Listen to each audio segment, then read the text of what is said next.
अब 10वीं अनुसूची हम पढ़ रहे थे, कौन सी अनुसूची? 10वीं अनुसूची, 10th शेड्यूल। 10th शेड्यूल के बारे में मैंने बताया था कि 10वीं अनुसूची एंटी डिफेक्शन लॉ से संबंधित है। Anti defection law, anti defection law को हिंदी में हम क्या बोलेंगे? दल बदल विरोधी कानून, एंटी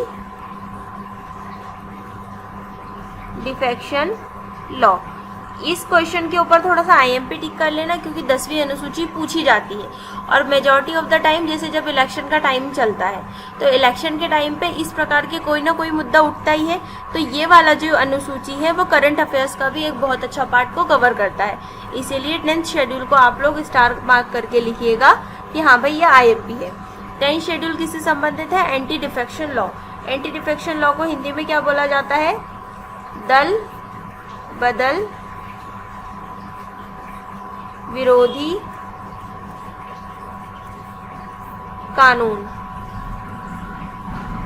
दल बदल विरोधी कानून। ये जो एंटी डिफेक्शन लॉ है इसके अंदर दो पॉलिटिकल पार्टी अगर का कैंडिडेट अगर एक पार्टी में रहता है, वहां से चुनाव लड़ता है, वहां की सारी चीज़ों को यूज़ करता है और जीतने के बाद या ऐसी कोई सिचुएशन बनती है कि वो अपनी पार्टी को छोड़ देता है, तब उसको 10वीं अनुसूची के अंतर्गत सजा दी जा सकती है। उसको इलेक्शन लड़ने के लिए अपात्र घोषित किया जा सकता है।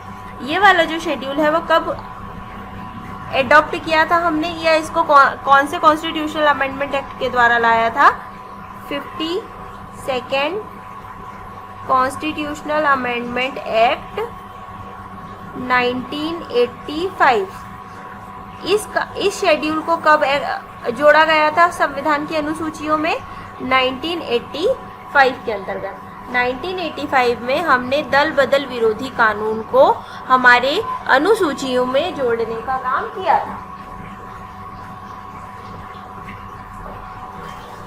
ठीक है बेटा, आया समझ में? कौन सा शेड्यूल है हमारे पास? 10वीं अनुसूची किससे संबंधित है? दल बदल विरोधी कानून से। और कब जोड़ा गया था? 1985 में। संविधान संशोधन कौन सा था?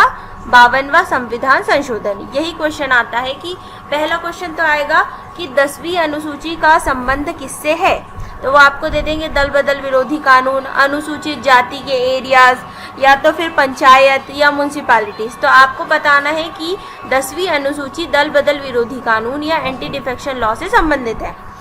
पहला क्वेश्चन हो गया हमारे पास ये। सेकेंड क्वेश्चन क्या बनेगा हमारे पास? सेकेंड क्वेश्चन बनेगा हमारे पास कि 52वां संविधान संशोधन कब इनेक्ट किया गया था। तो उसके लिए आपको एक तो क्या दे देंगे वो लोग, सन दे देंगे कि हाँ भाई 52nd कॉन्स्टिट्यूशनल अमेंडमेंट एक्ट कब लाया गया था, तो आपको पता होना चाहिए कि 1985 में लाया गया था।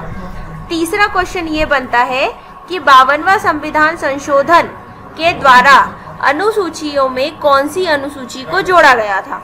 तो आपको पता होना चाहिए कि 52वें संविधान संशोधन द्वारा 10वीं अनुसूची को अनुसूचियों में जोड़ा गया था, वो भी कब? 1985 के अंतर। ठीक है, क्लियर हुआ? Yes ma'am. ये इतना लिख लिया बेटा, नोट डाउन हो गया ना? ये सब लिखाना पड़ेगा वैसे तो नहीं मैम, कर लिया। हाँ, क्योंकि अपन जो मेरा ऐसा मानना है कि अपन जो सेंटेंस के रूप में अपन कॉपी भरते चलते हैं ना कि हाँ भाई सिस्टमैटिक दिखना चाहिए, सिस्टमैटिक दिखना चाहिए, अपन लाइन टू लाइन वर्ड्स में लिखते जाते हैं, लेकिन जब पढ़ने बैठते हैं ना तो वो लाइन टू लाइन हमको याद नहीं होती। लेकिन कई बार जब अपन ऐसे पॉइंट टू पॉइंट लिखते हैं ना तो हमको रिविजन में थोड़ी सी आसानी होती है। अब फॉर एग्जाम्पल आप रिविजन करने बैठोगे तो आप 10वीं अनुसूची देखोगे, 10वीं अनुसूची की डायरेक्टली बाद लिखा है आपने दल बदल विरोधी कानून, तो इससे यही प्रूफ हुआ 10वीं अनुसूची किससे संबंधित है? दल बदल विरोधी कानून से। कब जोड़ा गया था? 1985 में। कौन सा संविधान संशोधन था? 52वां संविधान संशोधन। ठीक है, आया समझ में? हाँ मैम। चलिए ठीक है, नेक्स्ट पे चलते हैं अपन। 11वीं अनुसूची, 11th शेड्यूल।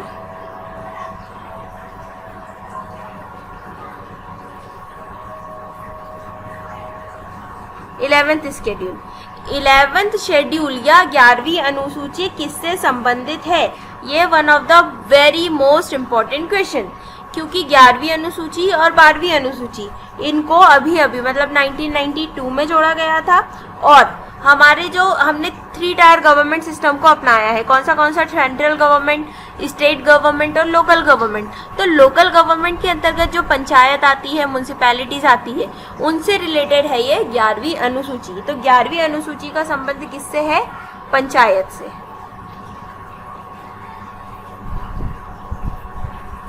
पंचायत से संबंधित प्रावधान संविधान की किस अनुसूची में वर्णित है?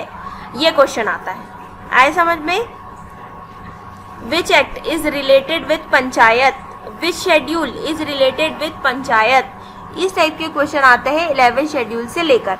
पंचायत हमको पता है हर गांव में पंचायत होती है, किस प्रकार से वो वर्क करती है, कौन से सब्जेक्ट जिनके अंतर्गत पंचायत वर्क कर सकती है, इन सारी चीज़ों का मेंशन 11 शेड्यूल में दिया गया है। ठीक है, ये क्या करती है? पंचायतों को क्या देती है? पावर देती है, अथॉरिटी देती है और रिस्पॉन्सिबिलिटी देती है। क्या क्या दे दिया इसने पंचायतों को? 11वीं अनुसूची दे रही है ये। एक तो शक्ति देगी, अथॉरिटी देगी और क्या देगी? रिस्पॉन्सिबिलिटी देगी। ठीक, इस प्रकार से हमको क्या करना है?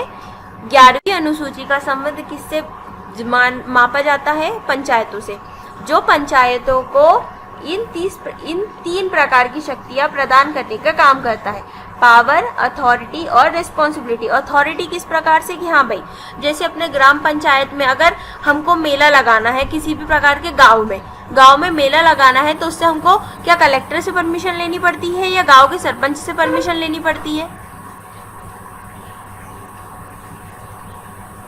बताइए।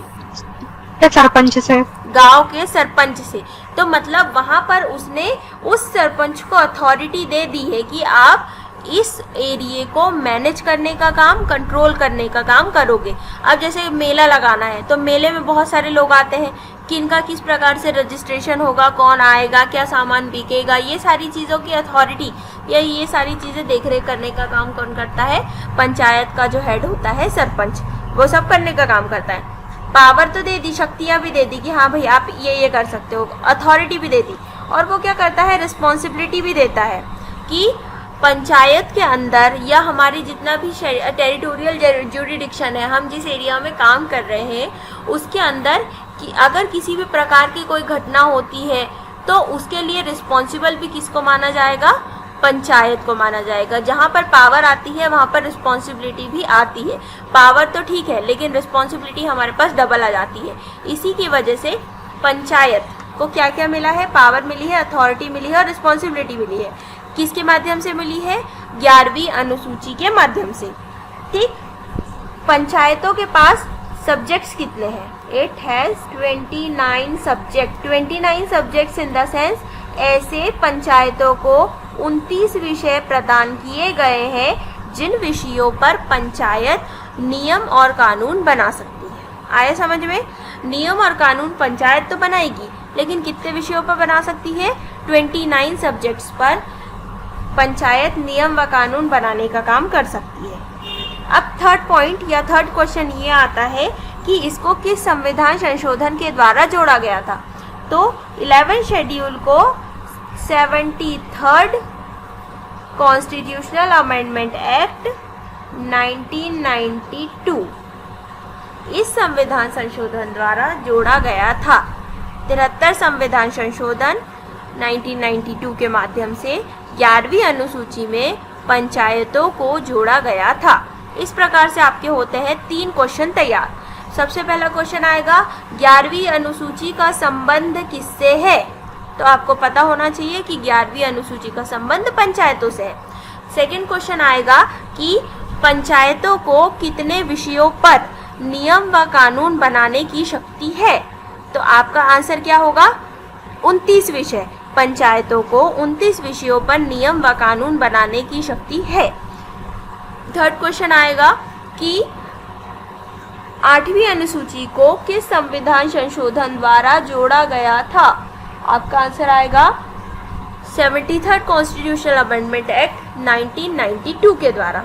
और एक बार सन भी पूछा जा सकता है कि पंचायतों को अनुसूची में किस वर्ष में जोड़ा गया था, तो आपका आंसर क्या हो जाएगा 1992।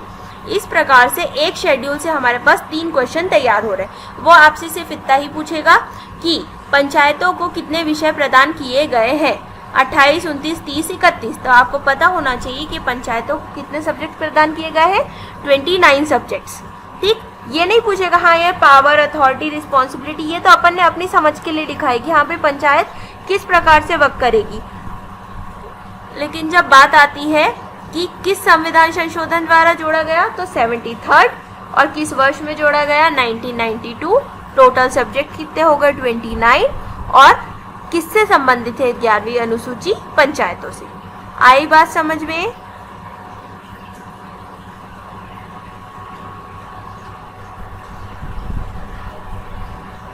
यस मैम, आ गई। ठीक है, किसी को कोई परेशानी?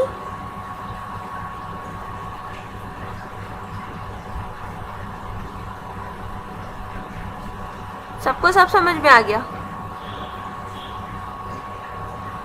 चलिए ठीक है, यस मैम। नेक्स्ट पे आते हैं अपन। अब अपन ने 11वीं अनुसूची भी देख लिया, अब हम आते हैं अपनी 12वीं अनुसूची पे।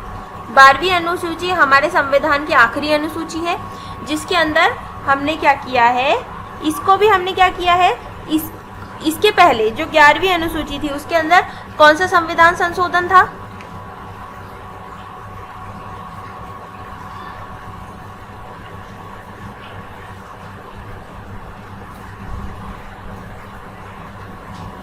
कौन सा था संविधान संशोधन बेटा?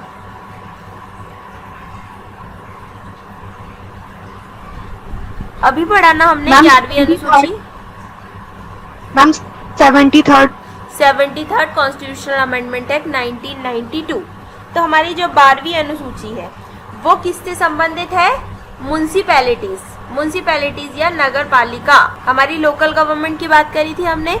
73rd और 74 कॉन्स्टिट्यूशनल अमेंडमेंट एक्ट, ऐसे 2 संविधान संशोधन विधेयक पारित किए गए थे, जिसके अंदर हमने 11वीं अनुसूची में पंचायतों को जोड़ा और 12वीं अनुसूची में हमने नगर पालिकाओं को जोड़ने का काम किया था। तो 12वीं अनुसूची भी आती है कि 12वीं अनुसूची किससे संबंधित है, वो आपको ऑप्शन में देगा, पंचायतों से, नगर पालिकाओं से, राज्यसभा में सीटों के आवंटन से, या तो फिर अनुसूचित जनजाति के क्षेत्रों में कंट्रोल से। तो आपको पता होना चाहिए कि 12वीं अनुसूची नगर पालिका या म्युनिसिपैलिटीज से संबंधित है। यहाँ पर भी सेम क्राइटेरिया रहेगा। म्युनिसिपैलिटीज के पास कौन सी पावर? एक तो पावर, अथॉरिटी,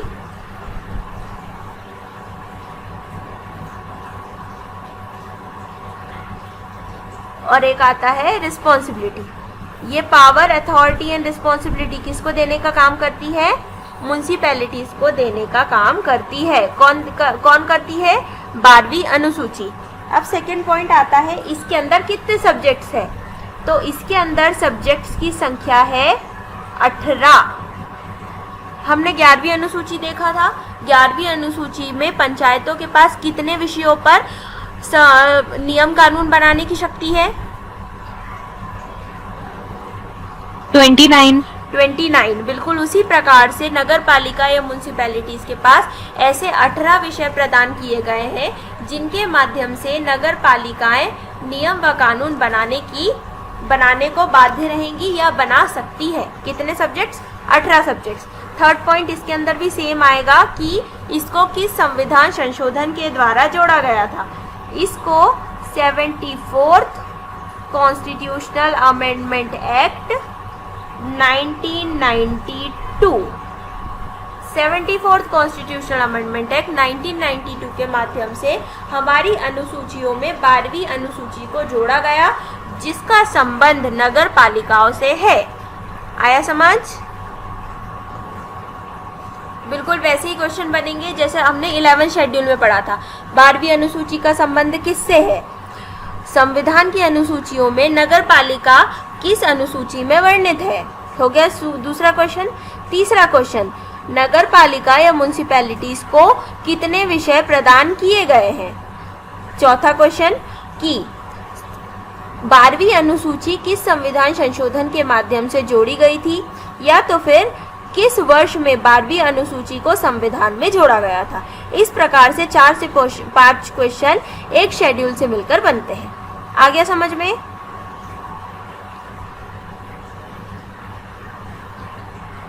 आया कि नहीं?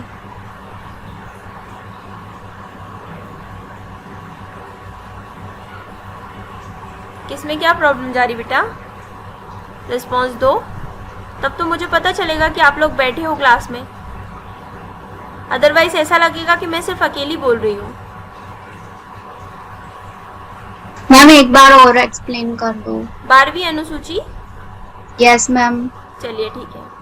12वीं अनुसूची, 12वीं अनुसूची का संबंध किससे है? म्युनिसिपैलिटीज या नगर पालिकाओं से है, जो क्या करती है? नगर पालिकाओं को शक्ति, अथॉरिटी और रिस्पॉन्सिबिलिटी मतलब जिम्मेदारी प्रदान करने का काम करती है। ठीक कि हाँ भाई म्युनिसिपैलिटीज के बाद कौन सी पावर होगी, वो किस प्रकार से किस चीज को मैनेज कर सकती है। रिस्पॉन्सिबिलिटी इन द सेंस कि हाँ भाई हम म्युनिसिपैलिटीज को किस प्रकार की जिम्मेदारियां देंगे, और अगर कुछ गड़बड़ होती है तो उसके प्रति जवाबदेह कौन होगा। तो इस प्रकार से पावर, अथॉरिटी एंड रिस्पॉन्सिबिलिटी हमारी 12वीं अनुसूची नगर पालिकाओं को प्रदान करने का काम करती है। 12वीं अनुसूची में कितने सब्जेक्ट्स वर्णित है, या कितने सब्जेक्ट्स के अंतर्गत, कितने विषयों के अंतर्गत नगर पालिका नियम व कानून बना सकती है, तो वो उन विषयों की संख्या कितनी है? 18। ऐसे 18 विषय हैं जिनके अंतर्गत नगर पालिकाएं कानून बनाने का काम कर सकती है। तीसरा पॉइंट आता है 12वीं अनुसूची को किस संविधान संशोधन के द्वारा जोड़ा गया था। तब हमारा आंसर आएगा 74th constitutional amendment act, 74th संविधान संशोधन, जो किस वर्ष में पारित हुआ था? 1992 में। इसके माध्यम से अनुसूचियों में 12वीं अनुसूची को जोड़ा गया। अब क्लियर हुआ? Yes ma'am. ठीक है। अब हमने कल पढ़ा था पूरी की पूरी 12वीं अनुसूची। अब आप लोग जल्दी जल्दी बता दीजिए कि पहली अनुसूची, दूसरी अनुसूची, तीसरी अनुसूची में हमने क्या पढ़ा था। मैं जिससे पूछूंगी वो बोलेगा।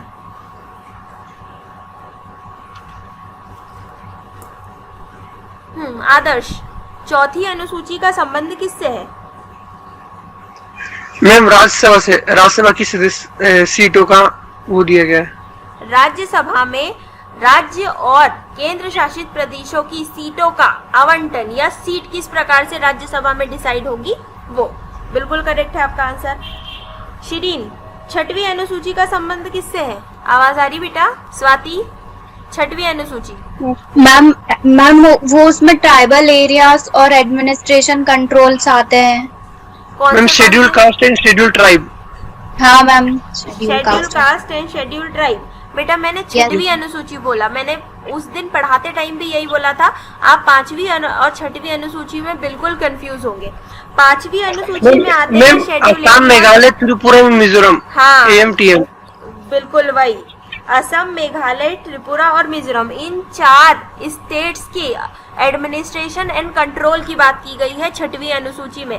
आपने बोला अनुसूचित एरिया, अनुसूचित जाति, वो सारी की सारी बातें कायमी की गई है 5वीं अनुसूची में। हाँ, लेकिन छठवीं की बात करेंगे तो उसके अंदर सिर्फ 4 स्टेट्स की बात करते हैं। ठीक? Yes ma'am. हेमा, 8वीं अनुसूची का संबंध किससे है? मैम लैंग्वेजेस से। करेक्ट। संविधान जब बना था तो संविधान में कितनी भाषाओं का वर्णन था? मैम 14। और बाद में कितनी हो गई? मैम 22। मैम नाम भी याद है। ठीक है, 22 लैंग्वेजेस हो गई थी। और तीसरी अनुसूची का संबंध?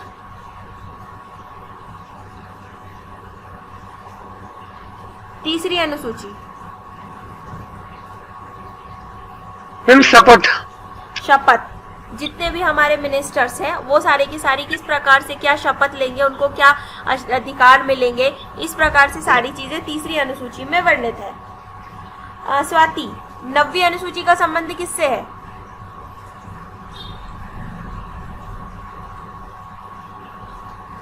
मैम भूमि सुधार।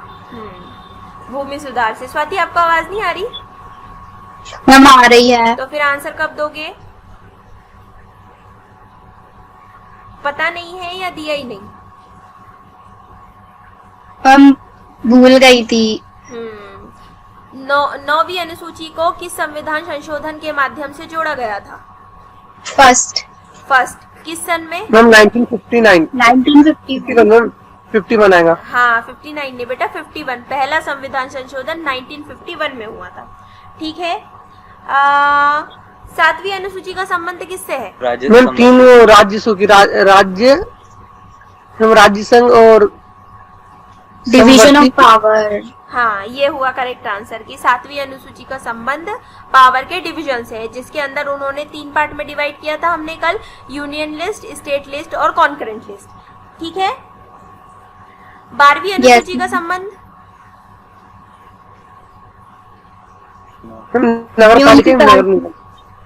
नगर पालिका, म्युनिसिपैलिटीज। ठीक है। पंचायतों को कितने विषयों पर नियम व कानून बनाने की शक्ति होती है? हेमा चौर से बताओ। 29 सब्जेक्ट्स करेक्ट है। 12वीं अनुसूची को किस संविधान संशोधन द्वारा जोड़ा गया था? आदर्श। Ma'am 74th। ठीक है। 12वीं अनुसूची को 74 के द्वारा। 10वीं अनुसूची का संबंध किससे है? दल बदल विरोधी कानून। याद हुआ थोड़ा बहुत? यस मैम ये पक्का? इसको ना 2-3 बार रिवाइज करना घर पर, तो आप लोगों को अच्छे से याद हो जाएगा, क्योंकि ये वाला जो पोर्शन है हमारा शेड्यूल वाला, एक तो ये थोड़ा छोटा कहलाता है और ऊपर से इसके अंदर क्वेश्चंस बनते ही बनते हैं। तो हम लोग बहुत ज़्यादा पढ़ने से अच्छा है कि जिससे क्वेश्चन आते हैं हम उसको ज़्यादा अच्छे से याद करते चले। ठीक है। तो मैंने जैसे आपको पहले बोला था 395 आर्टिकल्स को याद कर पाना हमारे लिए पॉसिबल नहीं है, लेकिन जो एग्जाम में क्वेश्चंस आते हैं हम उनको याद कर सकते हैं। ठीक। आज हम नया टॉपिक पढ़ते हैं, सोर्सेज ऑफ इंडियन कॉन्स्टिट्यूशन। कि हाँ भाई इंडियन कॉन्स्टिट्यूशन हमने बना तो लिया, लेकिन उसके किस प्रकार से क्या सोर्सेज थे, कौन सी चीज हमने किस देश से ली और किस देश को दी तो हमने किसी को नहीं, क्योंकि हमसे लिए होंगे तो हमको नहीं पता, लेकिन हमने कौन सी क्वालिटीज है जो संविधान में अपने अपनाई है दूसरे देशों से, उसको हम आज पढ़ते हैं। ठीक है। सोर्सेज।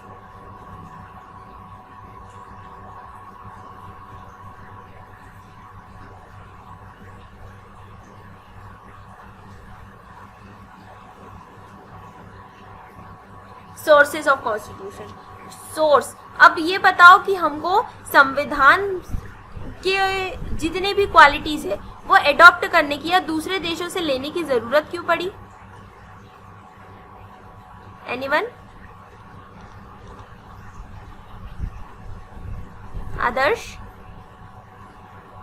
Yes ma'am. हमको दूसरे देशों से लेने की क्यों जरूरत पड़ी? मैम जैसे कि पूरे वर्ल्ड में से जितने अच्छी चीजें थी, जो नियम थे, मैम उसको लिया गया भारत के संविधान में। बिल्कुल सही कि यार हम सिर्फ एक देश की अर्थव्यवस्था को देखकर हम पूरे संविधान को डिजाइन नहीं कर सकते थे। इसी वजह से हमने क्या किया, ऑलमोस्ट 60 कंट्रीज के कॉन्स्टिट्यूशन से हम गुजरे। वहाँ की जो अच्छी चीजें थी जो हमारे देश में एप्लीकेबल हो सकती थी, हमने उन चीजों को अपने देश में लाने का काम किया, जिसके अंदर हम सबसे पहला सोर्स देखते हैं गवर्नमेंट ऑफ इंडिया एक्ट 1935।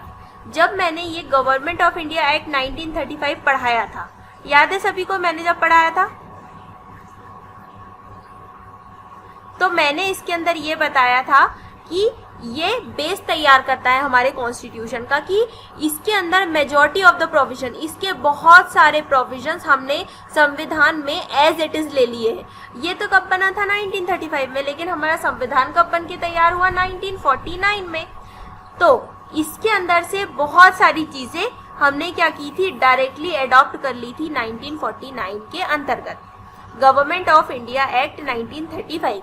तो कहने का मतलब सिर्फ इतना है कि हमने दूसरे देशों से ही अपने संविधान में चीज़ों को नहीं लाया। हमारे पास जो ऑलरेडी जो हमारे एक्ट बने हुए थे उनमें से भी जो अच्छी चीज़ें थी उसको हमने संविधान में सम्मिलित करने का काम किया है। ठीक, अब हम इसमें देखते हैं कि हमने कौन सी चीजों को संविधान संशोधन अधिनियम या गवर्नमेंट ऑफ इंडिया एक्ट 1935 के अंतर्गत लाया है। जैसे फर्स्ट आता है इसके अंदर फेडरल स्कीम। फेडरल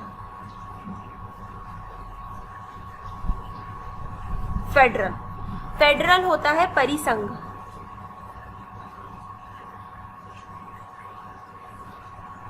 परिसंघ इन द सेंस कि देखो, एक होता है फेडरेशन और एक होता है union of federation of state और यूनियन ऑफ स्टेट कि हम परिसंघ बोल देंगे और यहाँ पे भी हम क्या बोल देंगे, संघ बोल देंगे। यूनियन का मतलब क्या होता है, संघ होता है, और यहाँ पे फेडरेशन को हम बोल देंगे परिसंघ। इन दोनों में अंतर क्या हुआ, इन दोनों का अंतर समझने के लिए हम नेक्स्ट पेज पर जाते हैं। अब हम देख रहे हैं यहाँ पे अमेरिका को कॉन्स्टिट्यूशन, या ये अमेरिका, हम इसको इसके माध्यम से देखते हैं। वेट,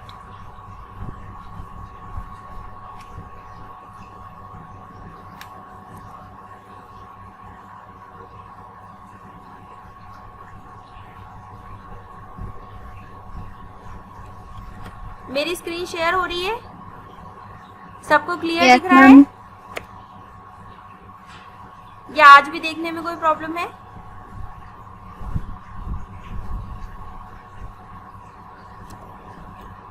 सबको क्लियर दिख रहा है ना बेटा? वो दिखता है लेकिन ब्लर ही दिखता है। आज भी ब्लरी दिख रहा है? वो नेटवर्क के कारण हो जाता है ब्लर एकदम से। अभी सही दिख रहा क्या? बस 2 मिनट की बात है, उसके बाद फिर अपन फिर से उसी पे चल लेंगे।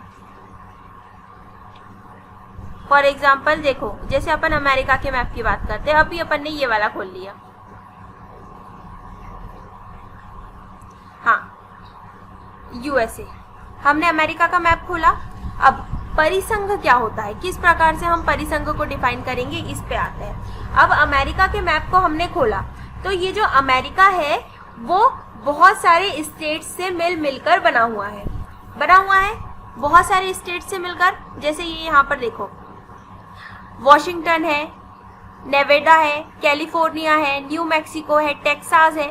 तो जब अमेरिका का कॉन्स्टिट्यूशन बना था ना बेटा, तब उन्होंने संघों का राज्यों का संघ नहीं बोला था, राज्यों का परिसंघ बोला था। राज्यों का परिसंघ मतलब ये जो स्टेट्स थे, इनके पास ऐसी अथॉरिटी थी कि जब वो चाहे तब हम यूएसए से, मतलब एक जो सेंट्रल एडमिनिस्ट्रेशन है, उससे अलग हो सकते थे, हम अपने आप में स्वतंत्र हैं, इस प्रकार की बात बोली गई थी।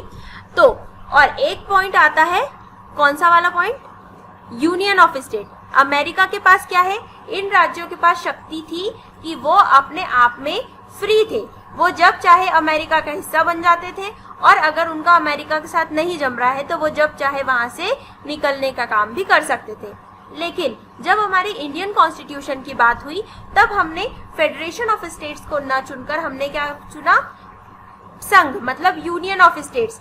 जब हमारा कॉन्स्टिट्यूशन बनेगा तब हमने जो राज्यों को अपने अंदर शामिल कर लिया है, तब ये राज्यों के पास अथॉरिटी नहीं होगी कि वो हमारे देश से अलग हो सके। इसी वजह से हमारा जो इंडियन कॉन्स्टिट्यूशन है वो राज्यों का संघ कहलाता है, यूनियन ऑफ स्टेट्स कहलाता है, जिसके अंतर्गत राज्यों के पास ये शक्ति नहीं है कि वो दूसरे राज्यों के साथ मिल सके या अपनी एक इंडिपेंडेंट स्टेट्स को बना सके। तो गवर्नमेंट ऑफ इंडिया एक्ट 1935 से हमने किसको लिया था, परिसंघ को लिया था। आया समझ में परिसंघ का मतलब? अब आगे बढ़े, चलिए आगे बढ़ते हैं।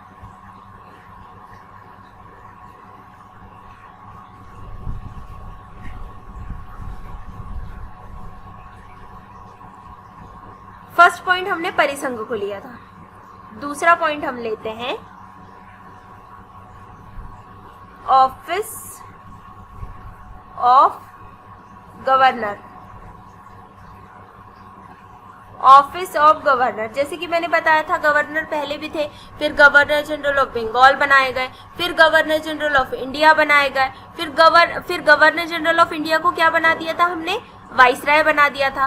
तो इस प्रकार से जब गवर्नमेंट ऑफ इंडिया एक्ट आया था, भारत शासन अधिनियम 1935, तब जो राज्यपाल का ऑफिस है, राज्यपाल का जो पद है, वो हमने किससे लिया था? गवर्नमेंट ऑफ इंडिया एक्ट 1935 से। आपको इसके अंदर इतना कुछ याद नहीं रखना, आपको बस ये याद रखना है कि अगर क्वेश्चन आ गया कि हमने राज्यपाल को किस सोर्स मतलब कहाँ से लिया था, तो आपको पता होना चाहिए। वो ऑप्शन में दे देगा अमेरिका, ब्रिटेन, कनाडा या गवर्नमेंट ऑफ इंडिया एक्ट 1935। तो आपको बस ये पता होना चाहिए कि हमने गवर्नर का ऑफिस कहाँ से लिया था? भारत शासन अधिनियम 1935 से लिया था। आए समझ? नेक्स्ट वन, जुडिशरी या न्यायपालिका। न्यायपालिका भी हमने किससे ली है? गवर्नमेंट ऑफ इंडिया एक्ट 1935 से। अब ये जैसे न्यायपालिका की बात करें तो न्यायपालिका में अब अमेरिका की बात करते हैं अपन। अमेरिका जो सीनेट है, वहां के जो राष्ट्रपति बोल देते हैं वही वहां का शासन बन जाता है। क्या जुडिशरी राष्ट्रपति के ऊपर है क्या वहां की? आप लोग बताइए। जो बाइडेन का कहना चलता है ना अमेरिका में, अमेरिका को रिप्रेजेंट करने का काम कौन कर रहे हैं? जो बाइडेन कर रहे हैं। यहाँ वहां के प्रधानमंत्री का नाम पता है क्या? मुझे तो नहीं पता, क्योंकि उनका कोई रोल ही नहीं रहता है। जैसे हमारे इंडिया में प्रधानमंत्री जो है वो प्रमुख होता है काउंसिल ऑफ मिनिस्टर्स का हेड ऑफ द गवर्नमेंट होता है। सरकार का हेड कौन होता है? प्रधानमंत्री होता है। हमारे देश में राष्ट्रपति को इतनी अथॉरिटी है क्या? बताइए। जितनी भी जगह है उन सारी चीजों को रिप्रेजेंट करने का काम कौन करता है? हमारे देश का प्रधानमंत्री करता है, न कि राष्ट्रपति करता है। हमारे देश में राष्ट्रपति का रोल कहाँ तक है? सील साइन करने तक है। लेकिन अगर कहीं इंटरनेशनल फोरम पर भी रिप्रेजेंट करने की बात आती है या लोकल लेवल पर भी हमको किसी भी प्रकार का प्रतिनिधि या भाषण या कुछ भी देने की बात आती है, तो कौन देता है? हमारे देश का प्रधानमंत्री देता है, ना कि राष्ट्रपति देता है। लेकिन वहीं अगर अपन अमेरिका की बात करें तो अमेरिका में ये सारे काम कौन करता है? राष्ट्रपति करता है। तो इस प्रकार से गवर्नमेंट ऑफ इंडिया एक्ट से हमने क्या किया था? जुडिशरी को लिया था। जुडिशरी अब अमेरिका में जो जुडिशरी है वो इतनी स्ट्रांग नहीं है, क्योंकि वहां पर जो लेजिस्लेचर है वो बहुत ज्यादा स्ट्रांग है। विधायिका वहां की सबसे ज्यादा स्ट्रांग है, विधायिका का कहना। लेकिन हमारे पास क्या है? लेजिस्लेचर, एग्जीक्यूटिव एंड जुडिशरी, तीनों ही अपने आप में एक इम्पॉर्टेंट रोल प्ले करते हैं। अब जैसे लेजिस्लेचर है, यहाँ पर इन्होंने कोई लॉ बनाया, तो लॉ अगर सुप्रीम कोर्ट को लग रहा है कि उसके अंदर कुछ मिस्टेक है, तो सुप्रीम कोर्ट उसके ऊपर क्वेश्चन उठाती है कि नहीं उठाती है? और फिर उसको जो भी PIL वगैरह दायर होती है उसके माध्यम से सुप्रीम कोर्ट में बराबर केस चलता है, और अगर उसके अंदर किसी भी प्रकार की कोई भी प्रॉब्लम है तो उसको हटाया जाता है। तो इस प्रकार से जो जुडिशरी का कॉन्सेप्ट है वो ऐसा नहीं है कि हमने किसी दूसरे कॉन्स्टिट्यूशन से अडॉप्ट किया है। हमने न्यायपालिका का कॉन्सेप्ट ऑलरेडी किससे लिया है? भारत शासन अधिनियम 1935 से लिया है। याद होगा आपको, जब मैंने भारत शासन अधिनियम का नाम लिखा था तब मैंने उसके अंदर ज्यादा कुछ आपको लिखाया नहीं था। क्यों नहीं लिखाया था? क्योंकि मुझे पता था कि जब हम सोर्सेस पढ़ेंगे तब हम सारी की सारी चीजें यहाँ पर पढ़ेंगे, क्योंकि यही सारी चीजें इस एक्ट में वर्णित थी। तो आपको याद रखना है कि न्यायपालिका का कॉन्सेप्ट किससे लिया गया था? गवर्नमेंट ऑफ इंडिया एक्ट 1935 के माध्यम से लिया गया था। क्लियर? आगे बढ़े। Yes ma'am. इन सबको याद रखना है बेटा कि अपन ने इससे क्या क्या लेकर आए थे, क्योंकि ये क्वेश्चंस आते हैं।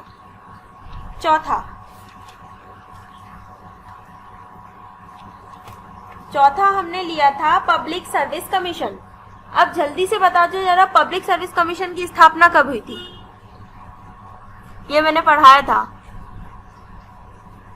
याद है? मैं ऑप्शन दे रही हूँ।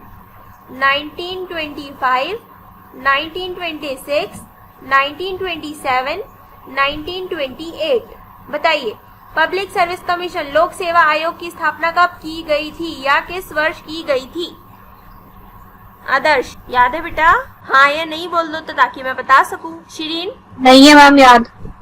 अच्छा, स्वाति? मैम नहीं है। अच्छा, तो मैम नहीं है, ठीक है। लेकिन अब एक बार साफ साफ बताना जरा, जो मैंने पहले पढ़ाया था आपको इतना सारा उसको आपने पिछली बार कब रिवाइज किया था? एक आध बार पढ़ा है उसको? कि हाँ भाई मॉन्टेग्यू क्लिंसफोर्ड रिफॉर्म कौन से थे, मार्ले मिंटो रिफॉर्म कब आया था, रेगुलेटिंग एक्ट में क्या बोला था, पिट्स इंडिया एक्ट में क्या बोला था, याद है आप लोगों को? आपने कभी भी रिवाइज किया मैंने जब से पढ़ाया था उससे एक भी बार? हाँ कि नहीं? किया था मैम। हाँ तो किया था, तो एक बार में रिवाइज करने से कुछ नहीं होगा बेटा। ये सारी चीजें ना एग्जाम में आएगी, हिस्टोरिकल बैकग्राउंड से भी क्वेश्चन बनते हैं। और अब जैसे मैंने ये क्वेश्चन पूछ लिया, पीएससी या लोक सेवा आयोग की स्थापना कब की गई थी, ये तो बहुत कॉमन क्वेश्चन है, कभी भी आ जाता है कि हाँ भाई पब्लिक सर्विस कमीशन की स्थापना कब की गई थी। तो आप लोगों को पता होना चाहिए, जब तक आप रिवाइज नहीं करोगे तब तक ये सारी चीजें याद नहीं रहेगी। आप लोग अगर ये सोच रहे हो कि मैंने पढ़ा दिया है और एक बार में आपके माइंड में छप गया होगा, तो ऐसा कुछ नहीं है। मुझे भी, मैं पढ़ा रही हूँ लेकिन मुझे भी अभी भी बुक की ज़रूरत पड़ती है, क्योंकि बहुत सारी चीज़ें हैं और बहुत सारी चीज़ों को हम याद नहीं रख सकते। जब तक हम उसको बार बार रिवाइज नहीं करेंगे तब तक हमको वो चीज़ें याद नहीं होगी। पब्लिक सर्विस कमीशन की स्थापना हुई थी 1926 के अंतर्गत, ठीक है। पीएससी भी हमने कहाँ से लिया है? गवर्नमेंट ऑफ इंडिया एक्ट 1935 से लिया है।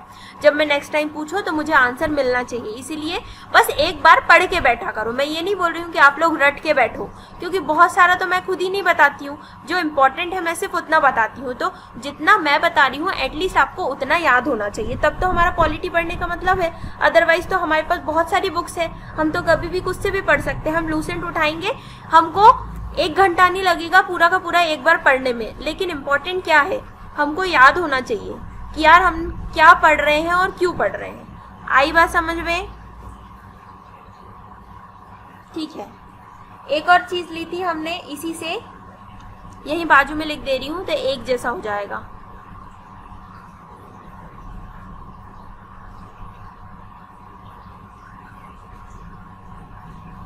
और जब मैं ऐसा कोई क्वेश्चन पूछती हूँ या कोई क्वेश्चन लिखाती हूँ ना, तो उसको जैसे ये अपनी कॉपी है, ये अपनी कॉपी है, ठीक, यहाँ से आप लोग लिख रहे हो तो ये जो ऊपर वाली लाइन होती है ना, यहाँ पर अब मैंने बता दिया कि पीएससी की स्थापना 1926 में, तो आप लोग नोट डालिए और पीएससी की स्थापना 1926 ऐसे करके लिख लीजिए। तो जब आप पढ़ने बैठोगे तो ये, जब आप ये वाली चीजें पढ़ोगे ना, तो ये वाली चीज भी आपकी आंखों के सामने आएगी। और इस टाइप के जो एक्स्ट्रा क्वेश्चन होते हैं ना, पढ़ाते पढ़ाते कई बार वही एग्जाम में पूछ लिए जाते हैं, ठीक। तो इस टाइप की चीजों को जो बार बार आती है उसको एक छोटा सा नोट डालो और कहीं पे भी छोटी सी जगह में लिख लो, ताकि जब पढ़ने बैठो तो एक बार हम उस पर नजर मार सके। क्लियर? चलिए, हमने देख लिया कि गवर्नमेंट ऑफ इंडिया एक्ट से हमने फेडरल को लिया, राज्यपाल के ऑफिस को लिया, न्यायपालिका को लिया, लोक सेवा आयोग को लिया, और हमने क्या लिया था? इमरजेंसी या आपातकाल। इमरजेंसी का प्रोविजन भी हमने गवर्नमेंट ऑफ इंडिया एक्ट 1935 से लिया था। इमरजेंसी को हिंदी में बोलते हैं आपातकाल। क्या बोलते हैं? आपातकाल। आपातकाल, आपातकाल कैसा होता है, क्या होता है, किसी को कुछ आइडिया है?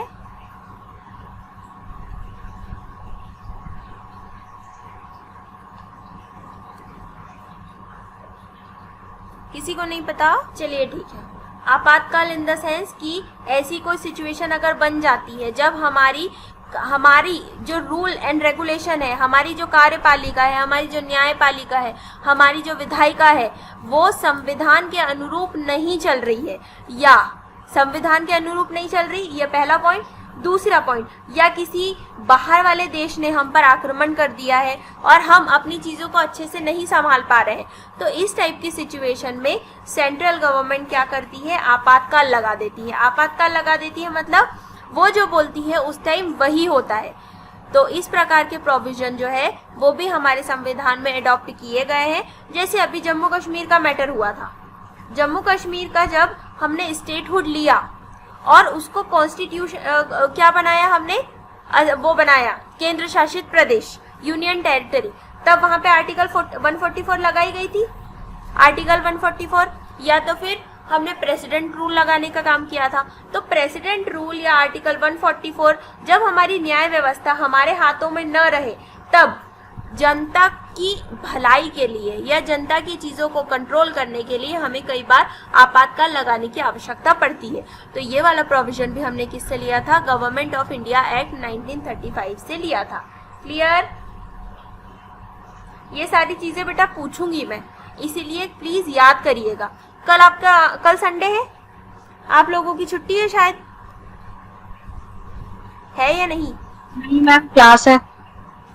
कल मेरी क्लास तो नहीं है बेटा, लेकिन मैम सर ने रखी है। अच्छा सर की होगी, चलिए ठीक है, सर की क्लास है, ठीक है।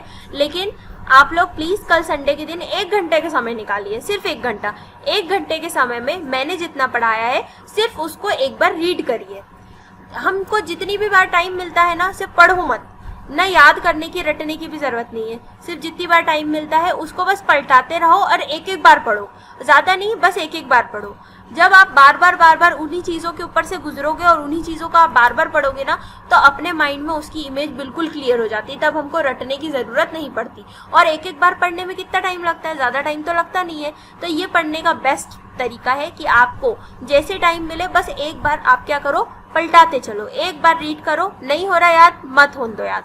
जरूरी नहीं कि हम बार बार बोल के उसको याद करें, लिख के याद करें। बस एक बार पढ़ो और आगे बढ़ो, फिर सेकेंड डे फिर एक बार पढ़ो और आगे बढ़ो। इस माध्यम से आपको बहुत ही जल्दी से याद होगा और आपको ये फायदा भी करेगा।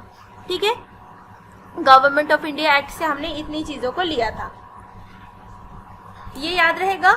1 2 3 4 5 चीजों को हमने किससे लिया था? गवर्नमेंट ऑफ इंडिया एक्ट 1935 के माध्यम से लिया था।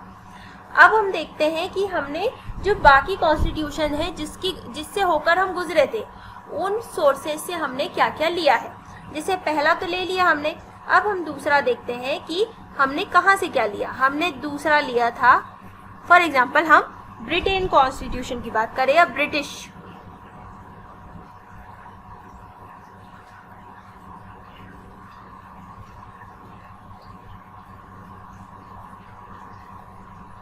ब्रिटिश कॉन्स्टिट्यूशन की बात करते हैं। तो जब अपन ब्रिटिश कॉन्स्टिट्यूशन की बात करते हैं तो ब्रिटेन में क्या चलती है? संसदीय शासन व्यवस्था। संसदीय मतलब पार्लियामेंट्री गवर्नमेंट। पार्लियामेंट को क्या बोलते हैं? संसदीय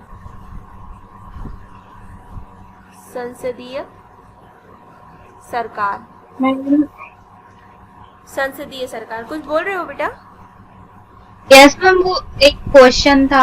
हाँ बताइए मैम, वो second most powerful chamber in the world किसको कहते हैं? In the world? Yes ma'am. First किसको कहते हैं? मैम पता नहीं वो। मैम वो सेनेट और हाउस ऑफ द लॉर्ड, उन दोनों में कंफ्यूजन था। देखो, senate, house of Lord's and house of commons, यही होता है। Yes ma'am. सीनेट कहाँ की पार्लियामेंट को बोला जाता है? Ma'am America. और House of Lord's and house of Commons? Britain. Britain. अपने आप में ये दोनों ही। अब जैसे आपका जो क्वेश्चन है, आपने क्या क्वेश्चन गिला? Second most powerful chamber in the world. Chamber.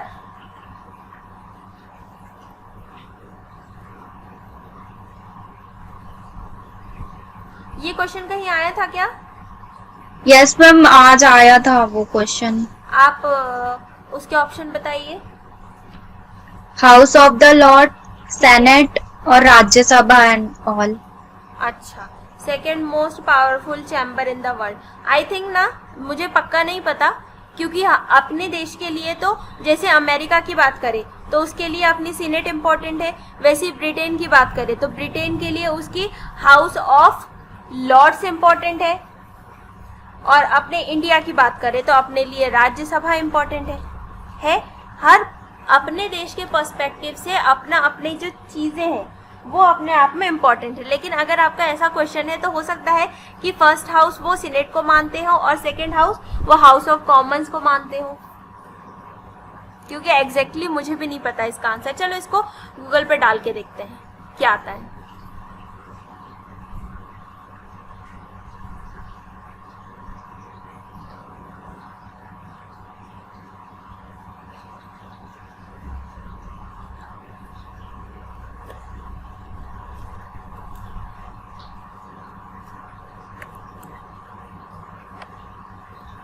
Second most powerful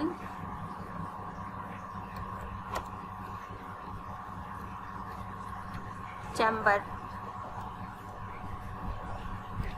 in the world, Senate.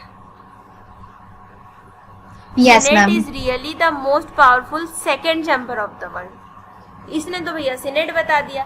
According to 3 sources,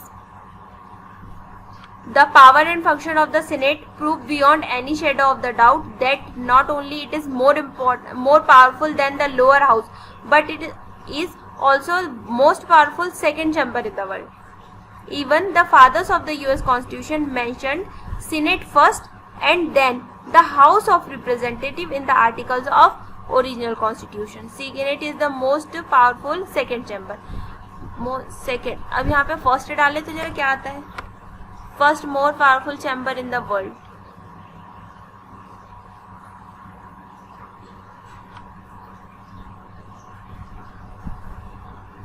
The most powerful chamber in the world.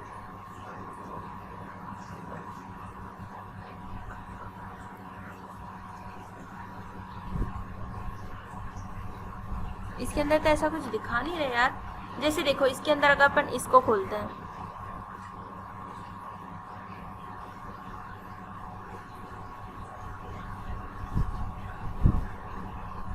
Most powerful chamber in the world is Lok Sabha, house of common, house of representatives and national assembly. Answer भी देना था, इन लोगों ने answer दिए नहीं है.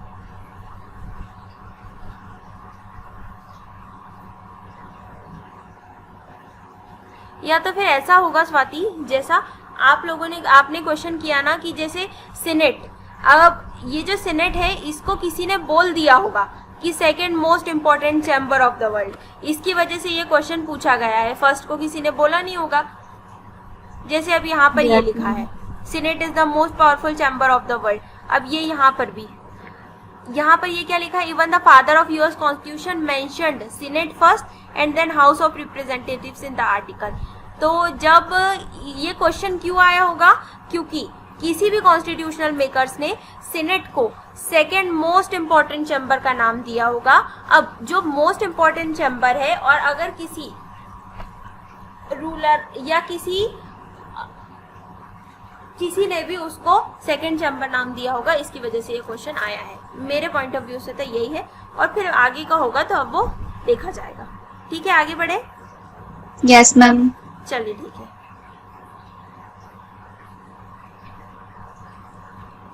British से हमने सबसे पहले क्या लिया? Parliamentary system. पार्लियामेंट्री सिस्टम मतलब संसदीय व्यवस्था. हमारी संसद में कैसे होता है? राज्यसभा होता है, लोकसभा होता है, प्रेसिडेंट होता है, और प्रेसिडेंट की सील साइन इंपॉर्टेंट होती है. मतलब पार्लियामेंट्री सिस्टम क्या होता है? जिसके अंदर एक हेड होता है. यही होता है हमारा पार्लियामेंट्री सिस्टम. ये हमने कहाँ से लिया है? ब्रिटेन से लिया है. ब्रिटेन या ब्रिटिश कॉन्स्टिट्यूशन से. पहला पॉइंट हमने कौन सा लिया? पार्लियामेंट्री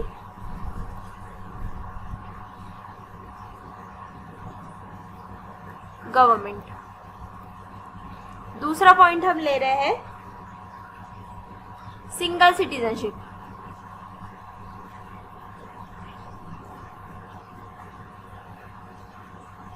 मैंने आप लोगों को एक्सप्लेन किया था. सिंगल सिटीजनशिप मतलब एकल नागरिकता. एकल नागरिकता मतलब भारत का नागरिक सिर्फ भारत का ही नागरिक रहेगा.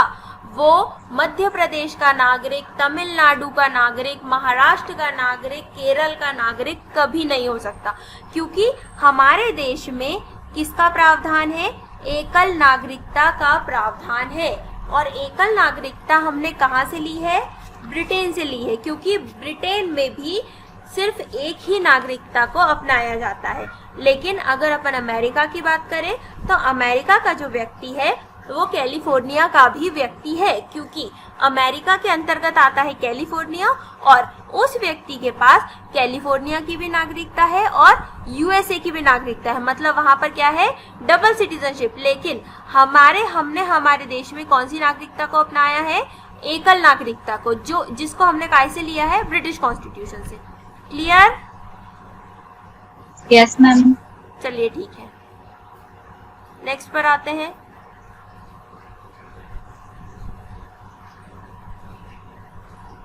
रिट का कॉन्सेप्ट,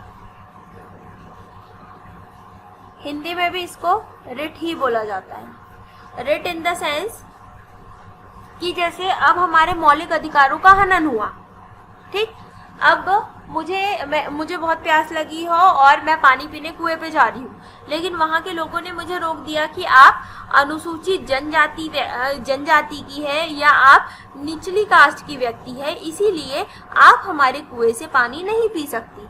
तो अगर उसने मुझे रोक दिया तो ये तो मेरे मौलिक अधिकारों का हनन हो गया कि हाँ यार, जब मैं इंसान हूँ, कुआं सबके लिए है, तो मैं पानी क्यों नहीं पी सकती, तो ये तो मेरे अधिकारों का हनन हुआ। तो उस व्यक्ति के पास ये अथॉरिटी है कि वो कहाँ जा सकती है, सुप्रीम कोर्ट भी जा सकते हैं और हाई कोर्ट भी जा सकते हैं, क्योंकि उसके मौलिक अधिकारों का हनन हुआ है।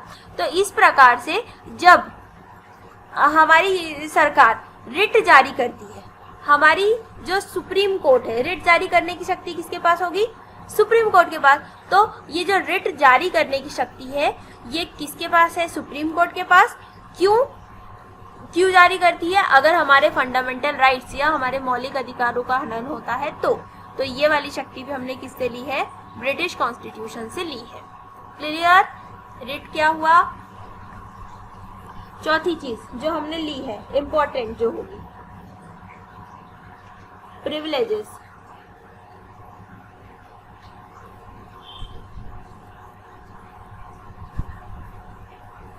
या विशेषाधिकार।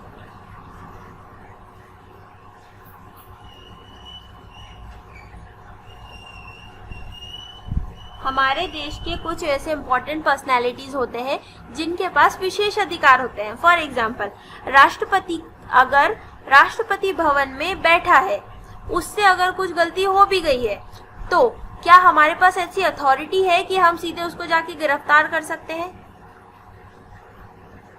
कर सकते हैं क्या,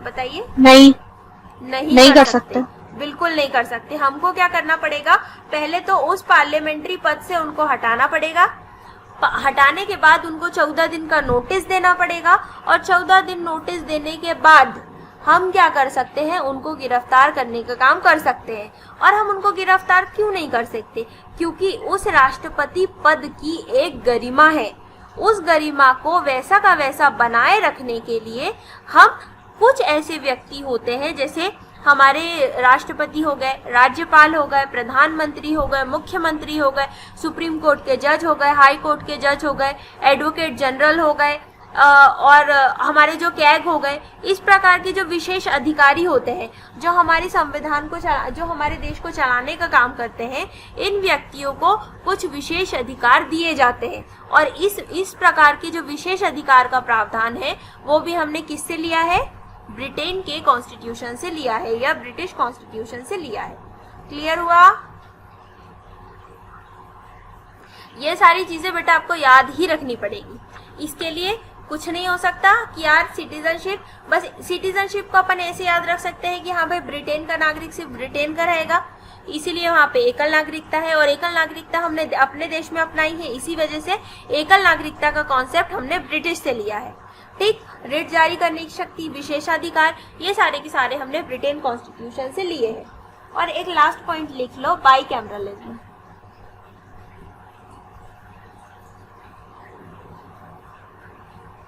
बाईकैमरलिज्म मतलब द्विसदन। जैसे अभी स्वाति ने पूछा था, house of commons and house of lords. House of commons जैसे हमारे यहाँ लोकसभा होता है, हाउस ऑफ लॉर्ड्स जैसे हमारे यहाँ राज्यसभा होते हैं, मतलब वहां पर भी क्या है, 2 सदन है। बिल्कुल उसी प्रकार से द्विसदनात्मक व्यवस्था हमने अपने देश में अपनाई, इसी प्रकार की द्विसदनात्मक व्यवस्था को हमने कहाँ से लाए हैं? ब्रिटेन से लाए हैं। हमने यहाँ पर क्या बना दिया? लोकसभा बना दिया और क्या बना दिया? राज्यसभा बना दिया। बिल्कुल उसी प्रकार जैसे ब्रिटेन में क्या होता है? हाउस ऑफ लॉर्ड्स होते हैं और क्या होते हैं? हाउस ऑफ कॉमन्स होते हैं। तो हमने द्विसदनात्मक व्यवस्था भी कहाँ से अपनाई है? ब्रिटेन के कॉन्स्टिट्यूशन से अपनाई है। आया समझ में? Yes ma'am. सब सर के ऊपर से तो नहीं जा रहा ना बेटा? झेल पा रहे हो या ज्यादा हो गया? इतना बता दो।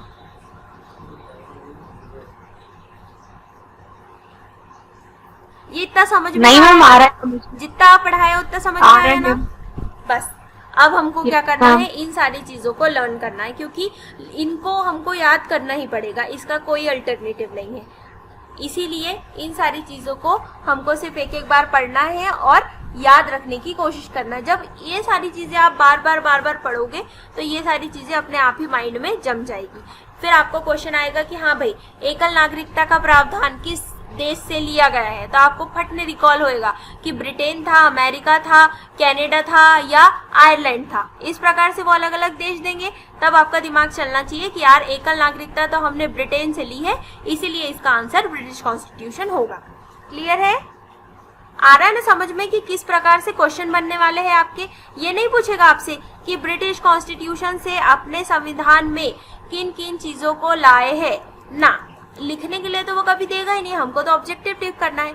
तो वो आपसे ये पूछ लेगा कि द्विसदनात्मक व्यवस्था हमने किस देश से अपनाई है या किस देश से ली है, तो आपको पता होना चाहिए कि ये हमने ब्रिटिश कॉन्स्टिट्यूशन से ली है।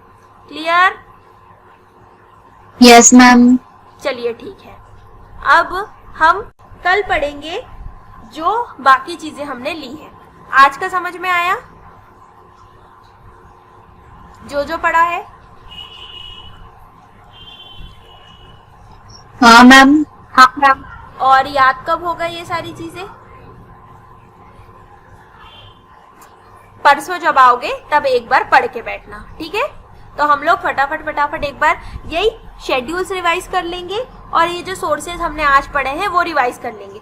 जब मैं बार बार बोलूंगी और आप मेरे मुंह से बार बार सुनेंगे, फिर आप जब पढ़ोगे तब आपको इतनी प्रॉब्लम नहीं होगी याद करने में। मोटिव क्या है? हमको याद होना चाहिए। अगर क्वेश्चन हमारे एग्जाम में आता है तो हमारा गलत नहीं होना चाहिए, ठीक? तो अब बाकी जो सोर्सेज है वो हम कल पढ़ेंगे। तब तक के लिए गुड बाय।